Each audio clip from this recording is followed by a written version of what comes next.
Bienvenidos a Shitco Talks, el podcast de ciclismo en el que nos andamos sin rodeos.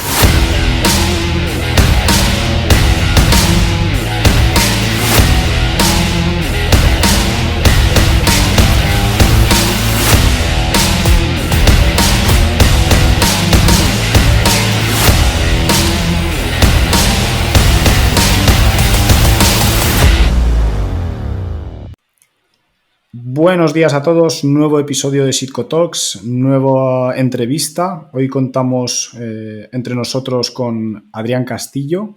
Adrián es uno de estos científicos que llamo yo de nueva hornada, junto al que podría ser el primer invitado que tuvimos en el podcast, Aitor Biribay. Gente joven, sin miedo a formular cosas novedosas, sin miedo a equivocarse y aprender sobre los errores. Y te estoy muy agradecido, Adrián, por acceder a la entrevista y además al tema que vamos a tratar hoy aquí, que creo que es fundamental y del que se habla demasiado poco para la importancia que tiene para el rendimiento del deportista de resistencia en general, pero también del propio ciclista. De nuevo, muchísimas gracias, Adrián. También como complemento un poco e introducción a la formación de Adri, podemos decir que es cofundador de FISAC. Todo el mundo la conocerá, es la web de fisiología más importante que hay en lengua castellana a día de hoy. Y bueno, discípulo del gran Pedro Valenzuela, que creo que todo el mundo conoce a Pedro Valenzuela, grandísimo científico y por supuesto también divulgador en fisiología del ejercicio. Nada, con esto creo que puedo dar por concluida la introducción. Muchísimas gracias, Adri, por tu presencia hoy aquí. Bueno, pues lo primero quiero agradecerte porque para mí es un auténtico honor estar aquí contigo. Desde hace tiempo que te seguimos desde FISAC y toda tu trayectoria, y para mí que me puedas introducir en tu proyecto junto a todas estas personas que has nombrado anteriormente, pues para mí, quiero que sepas que es un auténtico placer. Así que allá vamos, cuando quieras. El placer es mutuo, Adri. Muy bien, pues el tema de hoy es nada más y nada menos que el sueño, el descanso y los ritmos circadianos.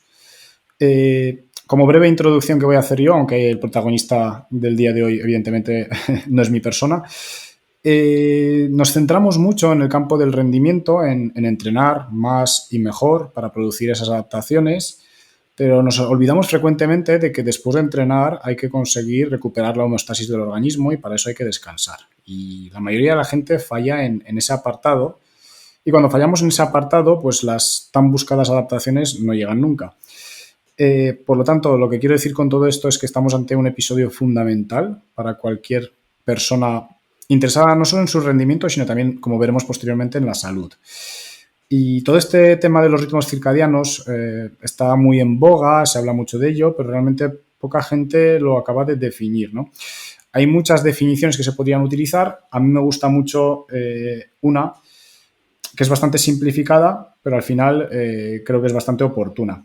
Y es que nuestras células tienen una serie de genes moleculares que ante diversos estímulos se sincronizan. Normalmente esos estímulos de los que vamos a hablar hoy aquí son los principales, suelen ser la presencia o no de luz y la presencia o no de alimento. Esa podría ser una buena definición de los ritmos circadianos, aunque luego Adri igual nos da alguna alternativa. Y teniendo eso en cuenta, que al final pues vamos a tener una serie de estímulos que van a influenciar mucho nuestro comportamiento celular, vamos a hablar de manera pormenorizada tanto de esa presencia o no de luz como de esa presencia o no de alimento. Y un caso muy común es aquella persona que trabaja turnos. Una persona que trabaja turnos, que tiene horario nocturno muchas veces y tiene que decidir si se va a alimentar durante la noche y evidentemente va a sufrir las consecuencias de no dormir de noche y tener que dormir de día. La evidencia científica actual ya es bastante rotunda en cuanto a que este tipo de trabajo tiene consecuencias negativas para la salud. Se ha reportado una mayor incidencia de diabetes, se ha reportado una mayor incidencia de eventos cardiovasculares. Y claro, para paliar esto, Adri, y aquí viene mi primera pregunta, ¿qué es lo que podemos hacer con la comida, es decir, con nuestra forma de alimentarnos, cuando por nuestro trabajo nos va a tocar trabajar a turnos, pero sobre todo trabajar en horario nocturno? Pues como todo en fisiología y como todo relacionado con la salud, es una pregunta muy pertinente y la respuesta es compleja y con muchas aristas, porque está claro que trabajar por turnos altera nuestra salud y tiene efectos perjudiciales como puede incrementar sobre todo enfermedades cardiometabólicas como las cardiovasculares o como la diabetes, porque uno de los principales factores que regulan nuestro metabolismo son los ciclos de luz y oscuridad. Entonces, cuando tenemos que trabajar en un tiempo en el que deberíamos estar durmiendo, eh, la alteración o la disrupción de nuestros ritmos circadianos es total.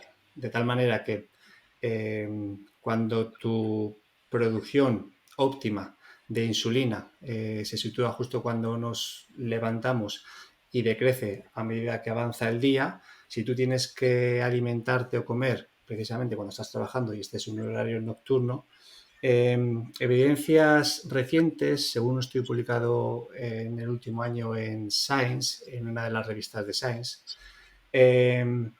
hicieron un experimento en el que cogían una serie de trabajadores y les provocaban una alteración total de sus ritmos circadianos y les daban de comer en diferentes momentos del día. Y vieron que aquellas personas que estaban despiertas por la noche, pero comían por el día en una ventana reducida de luz en la que no estaban durmiendo pero podían comer, estas personas no presentaban una disrupción de sus ritmos circadianos tan alterados como aquellas que trabajaban por la noche pero comían por la noche. De tal manera que, como sabemos que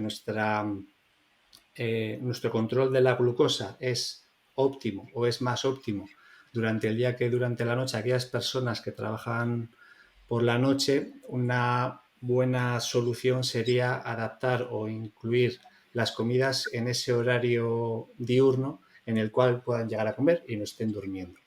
Está claro que es una pregunta compleja porque hay personas que no tienen tiempo para comer durante el día si tienen que estar durmiendo, pero sí es cierto que sacar esa ventana de alimentación pues puede ser interesante. Después, en una entrevista que le hicimos a Juan Antonio Madrid, que es uno de los mayores expertos en cronobiología de este país, él nos decía que ante una situación de alteración de los ritmos circadianos, que sobre todo es muy importante que los hábitos sean lo más regulares posibles. Es decir, si una persona tiene que trabajar por turnos y duerme por el día y trabaja por la noche, si esa persona solo tiene, por ejemplo, tiempo para comer a una hora determinada por la noche, lo mejor es que cumpla siempre eh, ese, eh, esos ritmos, de tal manera que un día no coma a las 3 de la mañana, al día siguiente coma a las 7 de la mañana, al día siguiente coma a las 3 de la tarde, de tal manera que si estás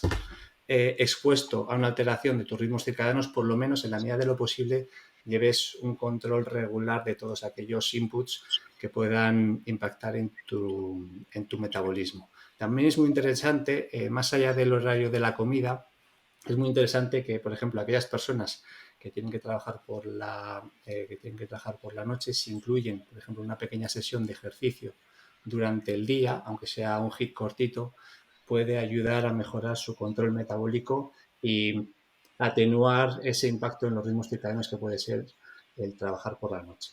Entonces, más allá de la alimentación que sí que sería conveniente o comer en las horas de luz o llevar un control muy regular de los horarios de las comidas, una estrategia interesante podría ser eh, hacer una sesión de ejercicio cortita para sincronizar todos aquellos relojes moleculares que se sitúan en el hígado, en el páncreas o en el propio músculo, que son muy importantes para sincronizar todo lo que es el árbol del reloj circadiano. Vale, Adri, creo que ha quedado todo bastante claro. Y ahora te hago una pregunta con ejemplo práctico. Vale. Una misma comida, me da igual, la que sea, unas gachas de avena consumidas a las 9 de la mañana, a las 6 de la tarde y a las 4 de la madrugada, ¿van a tener el mismo impacto sobre nuestro organismo? Pues es una pregunta muy interesante. A mí siempre me ha inquietado conocerla porque, claro, los que somos apasionados de la fisiología entendemos que una kilocaloría tiene el mismo componente energético si te la tomas a las 9, a las 10 de la mañana, a las 11 o a las 5 de la tarde. Pero es cierto que la respuesta hormonal no es la misma y esto es muy importante para las adaptaciones o para los perjuicios que pueda tener esto en tu salud. Como los relojes moleculares tienen un aspecto temporal o tienen unas características temporales muy importantes, de tal manera que por nuestro desarrollo evolutivo Lo más, cuando nosotros, por ejemplo, nos levantamos, lo más normal es que ingiramos algo de comida, de tal manera que durante el día es más normal comer que hacerlo por la noche. Entonces, aquellas hormonas que están encargadas del control metabólico actúan de una manera más eficiente en las primeras horas del día. Entonces, la secreción de insulina es más eficaz en las primeras horas del día. Entonces, comer, por ejemplo, esas gachas de avena a las 9 de la mañana, seremos capaces de metabolizarlas y de atenuar ese pico de glucosa en las primeras horas del día que en las últimas horas del día. Entonces, si bien es cierto que a nivel de calorías son las mismas, a nivel de control metabólico no es lo mismo comerlas a las 9 de la mañana que a las 3 de la mañana. Entonces, si tenemos que comer siempre que podamos, hacerlo en las horas de luz porque será cuanto más eficaz es nuestra secreción y nuestra producción de insulina. Ha quedado bastante claro, sobre todo interesante el tema del control de la glucemia. A modo de resumen, Adri, este apartado, 3 consejos que son saco de lo que has dicho. Por un lado, si nos toca trabajar a turnos, que intentemos, por favor, alterar los ritmos de las comidas en la menor medida posible, ¿no? Eso Eso es. sería el primer consejo. El segundo, a poder ser, evitar comer de noche. Eso es. Y el tercero, si podemos incorporar una sesión de ejercicio corta durante el día para mejorar este control metabólico, estaría muy bien. Efectivamente. Eso sería un poco el resumen de esta sección. Pasamos a la siguiente. Hemos hablado de las comidas y ahora vamos con el otro apartado que se ve tan afectado en gente que trabaja turnos, que sería el tema del sueño. Yo cuando hablo del sueño siempre hablo de que es la mejor intervención que está a nuestra disposición para la recuperación. Y muchas veces es muy obviada. Y además, curiosamente, es la más barata. No cuesta nada.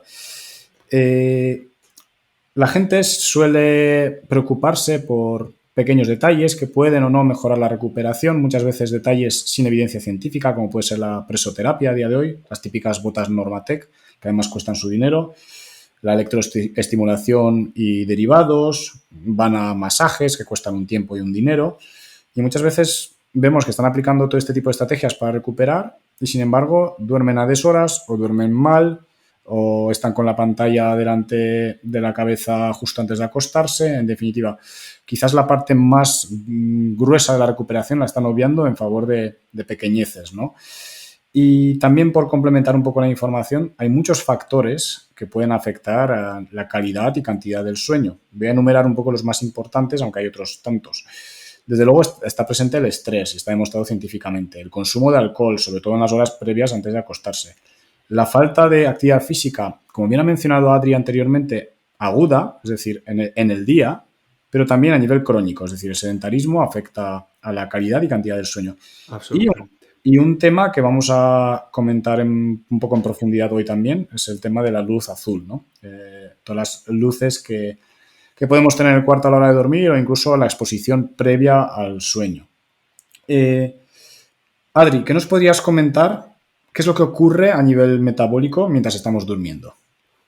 Vale.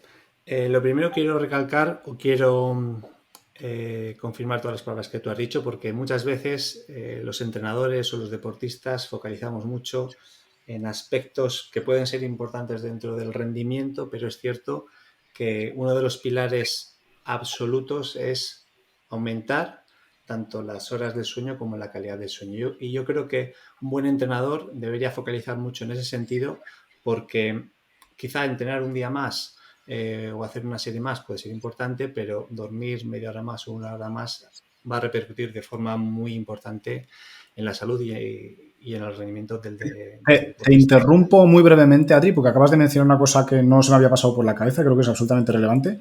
Me ha pasado en numerosas ocasiones deportistas nuevos que me llegan, que me dicen, pues mi disponibilidad semanal son 10 horas esta semana.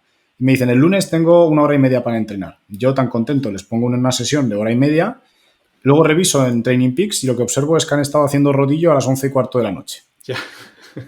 Entonces, claro, yo me paro ahí y digo, no, ponme a qué horas vas a entrenar. Y la próxima vez que me ponen que tienen esa hora disponible, no les pongo entrenos. Y vienen quejándose de que les esté quitando una hora y media de entreno que sí que tienen. Digo, y es muy difícil de explicar al deportista que muy probablemente estamos causando más perjuicio que beneficio clavando esa sesión ahí. Ya, cierro el paréntesis, Adri, y puedes continuar, que creo que era muy relevante este tema. Sí, y quiero hacer también un inciso. Yo, por ejemplo, utilizo una variable que no tiene quórum dentro de la comunidad científica, que es la variabilidad de la frecuencia cardíaca, pero yo no la utilizo para prescribir entrenamiento ni para ver si una persona está más estresada o está menos estresada, sino para que las personas que lo utilizan, al final la variabilidad de la frecuencia cardíaca es un marcador de estrés del sistema nervioso autónomo afectado por multitud de factores, no solo por un único factor como puede ser el entrenamiento físico, pero es un factor que está muy influenciado sobre todo por las horas de sueño. Entonces, la labor que intento hacer yo con las personas que entreno y sobre todo conmigo mismo es conocer cómo impacta el metabolismo, cómo impacta, perdón, el sueño en las horas que duermo en esa modulación del sistema nervioso. De tal manera que a largo plazo lo que intento es conseguir a través de una variable que es totalmente multifactorial, que incorporen factores o rutinas de higiene de sueño para mejorar ese sueño y a largo plazo mejorar el rendimiento. Porque yo creo que una de las premisas que tienen todos los entrenadores y que tú lo haces a la perfección es educar, porque al final somos entrenadores, pero somos educadores y yo creo que eso es un punto súper importante. Y yendo a tu pregunta, el metabolismo, al igual que ocurre con los demás componentes de los ritmos circadianos, tiene, por así decirlo, diferentes fases a lo largo del día. De tal manera que como si fuese un coche, durante el día, por así decirlo, si hacemos todas nuestras actividades, si hacemos actividad física, si vamos al trabajo, nuestro metabolismo, por así decirlo, tiene un componente más glucolítico, de tal manera que podemos llegar a consumir en mayor medida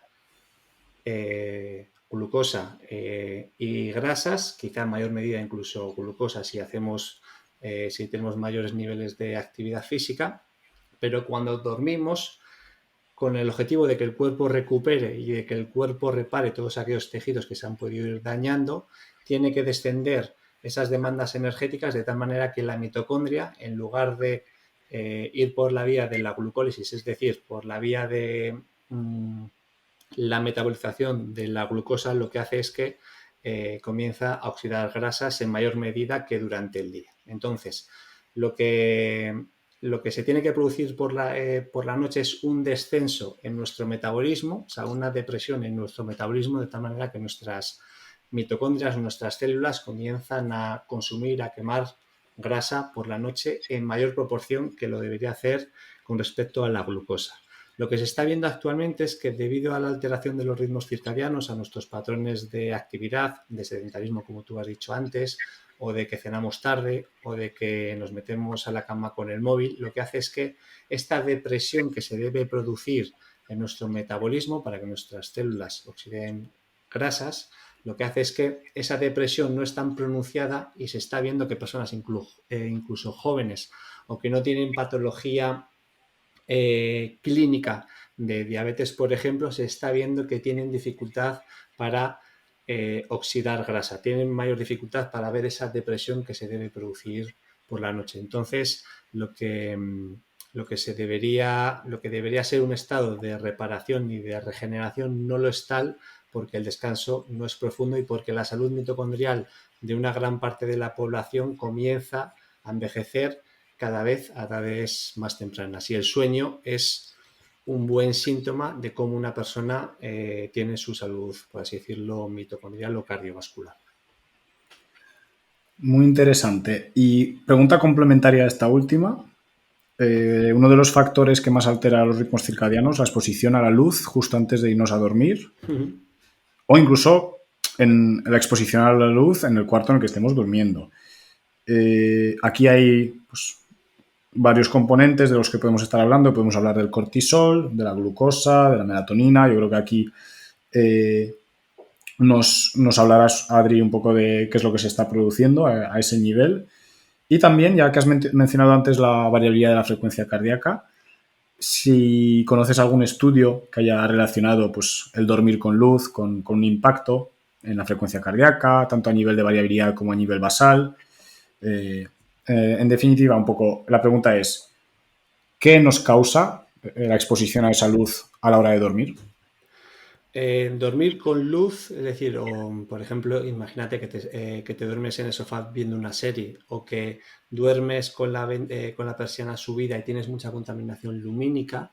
Se ha visto que personas expuestas a luz, incluso de no muy alta intensidad, estas personas tienen una menor producción de melatonina, que es la hormona del sueño, que debe incrementar su producción en las últimas horas de la noche para asegurar el descanso. Se ha visto que personas expuestas a luz nocturna, cuando no deberíamos, desciende esta producción de melatonina. Esto tiene consecuencias porque a nivel de resistencia a la insulina incrementa la resistencia a la insulina, y se ha visto que solo una noche de exposición a luz, aunque no sea muy intensa, puede tener un impacto en el control de la glucosa muy importante, en torno, no sé si era en torno a un 10 o un 15%.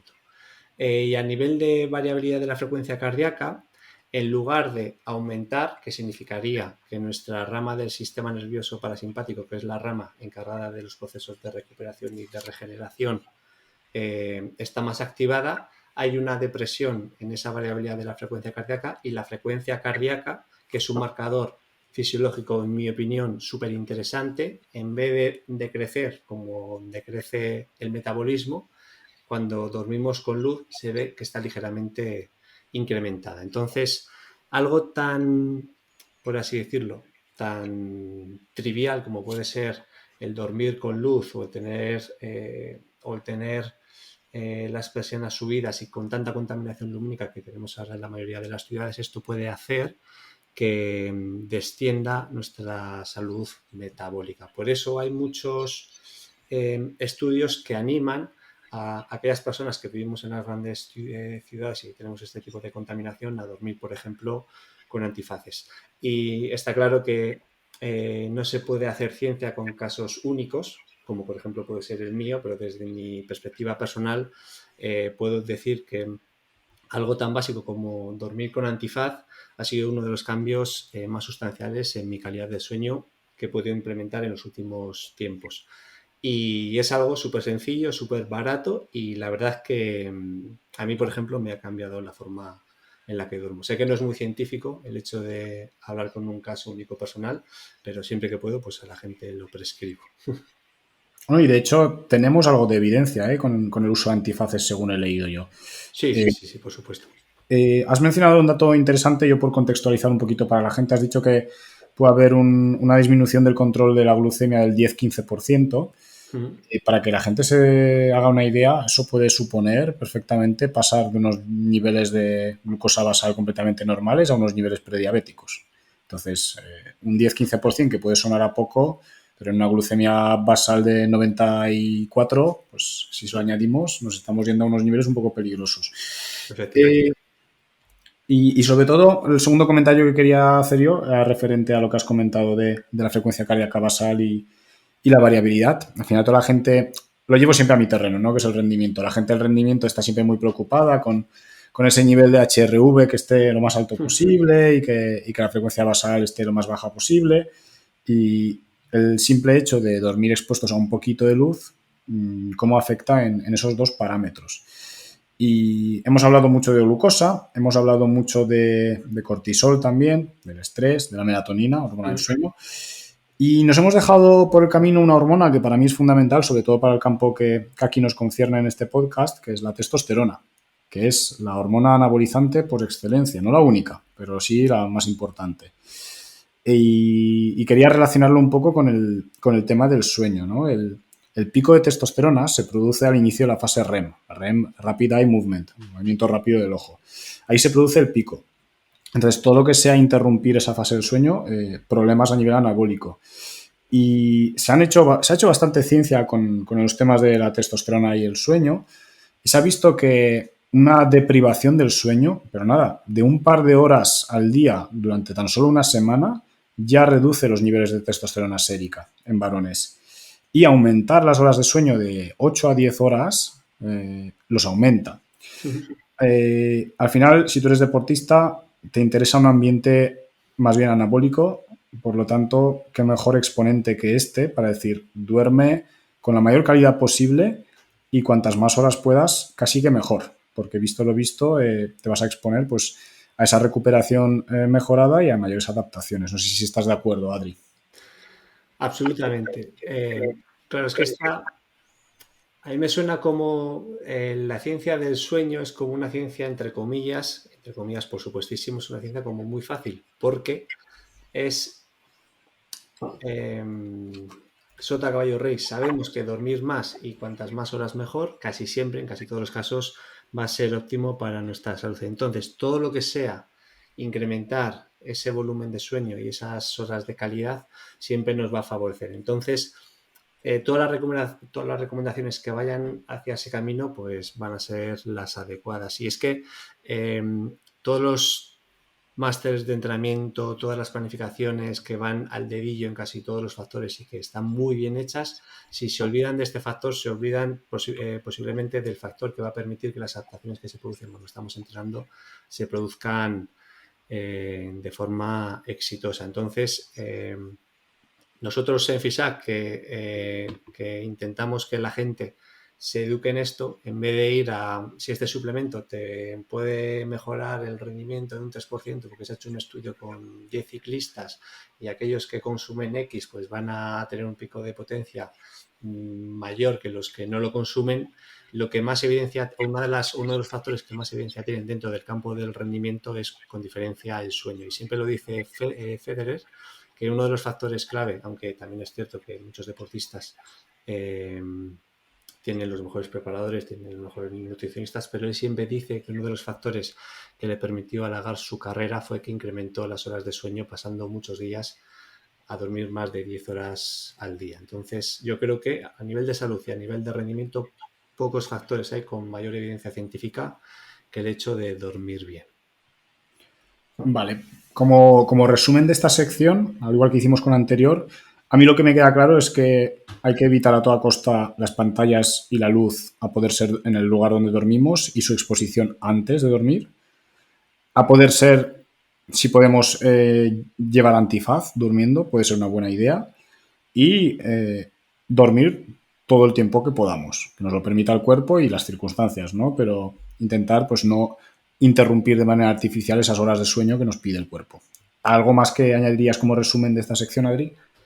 Pues la verdad es que no. Yo, por ejemplo, sí hay una cosa que suelo, o sea, que tiene evidencia científica y es el hecho de leer un libro antes de ir a dormir. En lugar de estar, porque está demostrado que si, por ejemplo, estás con el Instagram, con el WhatsApp o con cualquier tipo de red social, tienes una mayor activación en tu sistema nervioso y después el hecho de conciliar el sueño va a ser muchísimo más complejo que si, por ejemplo, lees un libro.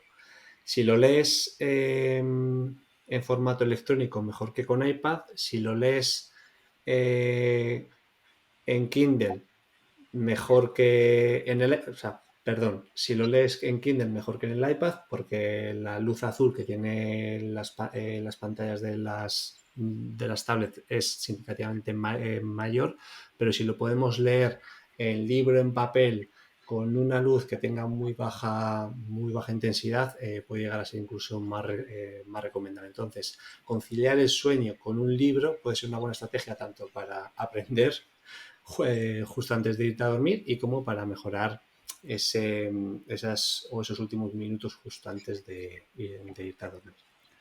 Dejar el Instagram antes de dormir para leer un libro. Creo que estamos pidiendo mucho en el siglo XXI, pero bueno, Sí, se yo intenta. es, desde hace un año más o menos o sea, porque es cierto que las redes sociales están pensadas como una de las mejores drogas creadas por el ser humano, porque a nivel de hormonas que se secretan en nuestro cerebro y que pueden llegar a producir efectos muy parecidos a las drogas, las redes sociales crean adicción. Entonces, pedir a las personas que dejen una red social cuando son las horas en las que tienen más tiempo libre, pues es altamente complejo. Pero si se consigue dejar el móvil fuera de la habitación y conciliar el sueño alejado de las pantallas, es una de las mejores estrategias para, en vez de dormirse a las 12:30 o a la 1, pues conseguir dormirse a las 11, porque es que nos pasa a todo el mundo. Entonces, hay muchos estudios que demuestran que irte a la cama con el Instagram igual puedes llegar a dormir media hora menos o 45 minutos menos que si te vas con un libro, por el mero hecho de que pasas mucho más tiempo con el móvil y además la mayor activación del sistema nervioso. Eso puede llegar a ser súper preocupante para todos esos procesos anabólicos o crear ese entorno anabólico que hemos dicho durante el sueño. Muy interesante. Apuntamos también el tema del libro antes de ir a dormir. Y ahora, como al final lo que más le interesa a la gente, creo que nos escucha, que es la aplicación práctica de todo esto, voy a poner como resumen un ejemplo práctico, Adri, y a ver qué nos puedes comentar.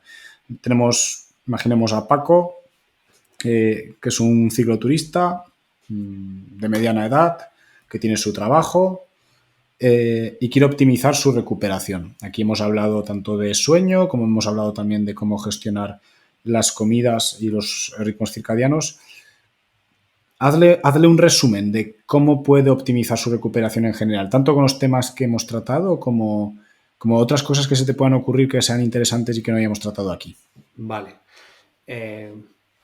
Voy a poner el ejemplo de Paco como si fuese yo, que es la rutina que intento seguir o que he intentado seguir los últimos meses. El último mes es cierto que he estado totalmente descuajaringado, pero más o menos la que deberíamos intentar seguir todos para conciliar o para sincronizar nuestros relojes moleculares con nuestros patrones de actividad física más con las horas de luz y de oscuridad sería comer en las primeras horas del día. O sea, quien quiera hacer ayuno, por supuesto, puede hacerlo, pero en nuestra fisiología, siempre dentro de unos patrones de actividad normales en los que tengamos que trabajar durante las horas del día, lo más común será concentrar todas las comidas en torno a desde cuando nos levantamos hasta 6, 7 de la tarde. Intentar hacer la cena lo antes posible, porque hay muchos estudios que nos dicen que si adelantamos la hora de la cena y dejamos un rango de horas amplio justo antes de irnos a dormir,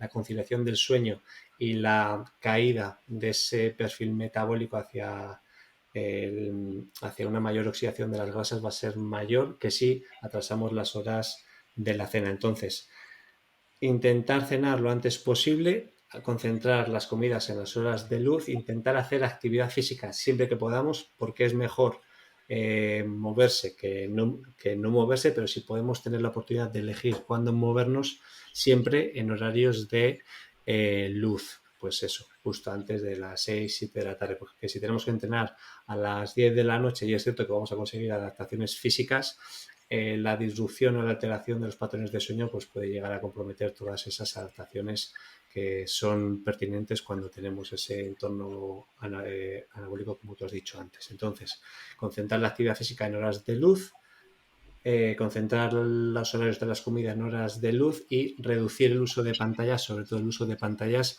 a partir de las 8 de la noche. Sé que es complicado, incluso las personas que divulgamos y las personas que intentamos hacer con esto lo hacemos, pero las redes sociales son enemigas del sueño y del descanso. Entonces, intentar reducir las horas con las pantallas móviles y sobre todo incrementar, si se puede, porque es una buena herramienta el hecho de irte a dormir con un libro. Y el uso para las personas que no tienen persianas, el hecho de dormir con un antifaz puede llegar a ser una estrategia muy interesante porque se ha visto por diferentes estudios científicos que puede llegar a mejorar tanto aspectos de la función cognitiva como la memoria, como aspectos de la conciliación del sueño vinculados a la fase REM, que es la línea temporal en la que nuestro cerebro, por así decirlo, se lava en mayor medida. Hago resumen en 30 segundos, Adri, de tus recomendaciones. Desayunar bien y pronto, actividad física, es decir, entrenamiento en el caso que nos concierne en horas de luz, a poder ser, nada de hacer rodillo a las 11 de la noche ni a las 5 de la mañana. Un saludo a los amigos extremeños que tienen que entrenar en julio. Si no pueden salir a las 5 de la mañana. A los vecinos que te están dando el rodillo. Madre mía. Cenar pronto, a poder ser 6, 7 de la tarde, todavía cuando haya luz. Esto aquí, mucho rajar de nuestros amigos franceses y europeos, pero la verdad es que en algo parece que llevan razón, ¿no? Llevan razón, sí. Y hay una cosa, y es que cuando coges ese hábito Yo, por ejemplo, que ahora intento cenar siempre a las 7, 8 de la noche, cuando tengo que ir a casa de mis padres, que cenan en horario mediterráneo y son las 10, me vuelvo cada día más loco. Y soy cada día más talibán con esas cosas y siempre intento adelantar el horario de las cenas. ¿Sabes? Cuando lo pruebas, no lo quieres dejar.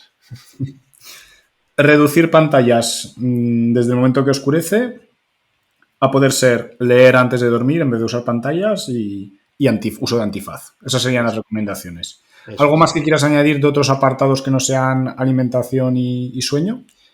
Eh, hay una cosa que siempre me cuesta plantear porque no hay mucha evidencia científica al respecto, pero creo que va a salir en el futuro y que no tiene nada que ver con las personas que entrenan de esta manera y sí con las personas que duermen de esta manera.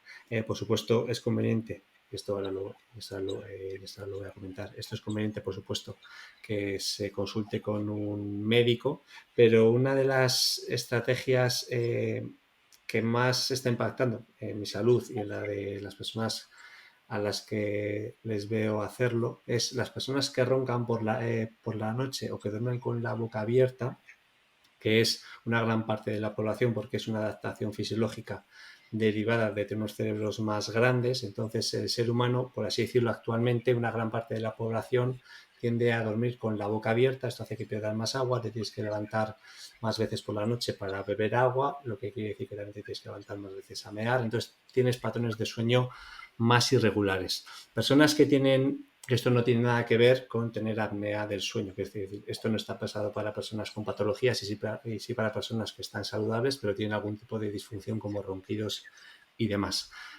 Para estas personas, entre las que yo me incluyo, el hecho de intentar dormir con la boca cerrada con algún tipo de esparadrapo que sea transpirable es algo que podría llegar a mejorar la respiración nasal y el hecho de mejorar el descanso porque la cadencia respiratoria es más profunda y es más lenta y esto puede hacer que la conciliación del sueño sea mejor. No hay una gran evidencia al respecto, pero por lo que yo he podido leer y por lo que a mí concierne, es una de las estrategias más baratas y que más ha impactado eh, en la salud dentro de lo que yo he podido ver y tocar. Lo has intentado tú entonces, entiendo. 5 años llevo así. Qué tal se lleva lo de dormir con un esparadrapo en la boca? Pues como lo de dormir como lo de cenar a las 7 8 de o sea, cuando lo ¿Qué pruebas acabas haciendo? sí, o sea, el tema es que es para un perfil de personas que saben que roncan o que tienen un perfil de descanso un poco alterado, porque al final cuando respiras por la boca pierdes muchísima más agua, entonces tienes un patrón como más irregular. Es un poco, o sea, lo puedes ver desde la distancia como algo un poco friki, pero yo sé de personas que lo están haciendo en alto rendimiento y les funciona bastante bien. Esto no tiene nada que ver con personas que roncan mucho porque tienen apnea del sueño y todas estas cosas, que eso por supuesto hay que ir a un especialista. Sí. Pero como estrategia para personas que saben que tienen este tipo de actividad por la noche, puede llegar a ser interesante valorarlo. Pues ha quedado claro, añadimos también este aspecto a tus recomendaciones. Muy interesante, lo voy a investigar porque la verdad es que me pillas con bastante ignorancia en este tema. Creo que hemos dado un buen resumen y hemos recalcado la importancia del sueño en la recuperación, también de llevar unos correctos ritmos circadianos a nivel de alimentación. Insisto, esto es un apartado fundamental para cualquiera que busque evidentemente salud, pero también rendimiento y no se debe pasar por alto. Te quería agradecer muchísimo, Adri, tu presencia hoy aquí. Creo que ha sido de las charlas más pausadas y reflexivas que he escuchado en ya más de una docena de podcasts que hemos grabado. Estoy seguro de que te querré volver a tener conmigo para Cuando tratar, quieras. Y te contestaré antes, ¿eh? otros tantos temas interesantes que tratáis siempre en FISAC. Así que nada, Adri, muchísimas gracias. Encantadísimo de estar aquí contigo. Y a los oyentes, nos vemos en la próxima edición del podcast, que consistirá en una reflexión personal sobre, como siempre, como viene siendo habitual, otro tema polémico relacionado con el ciclismo. Muchas gracias a todos. Un abrazo.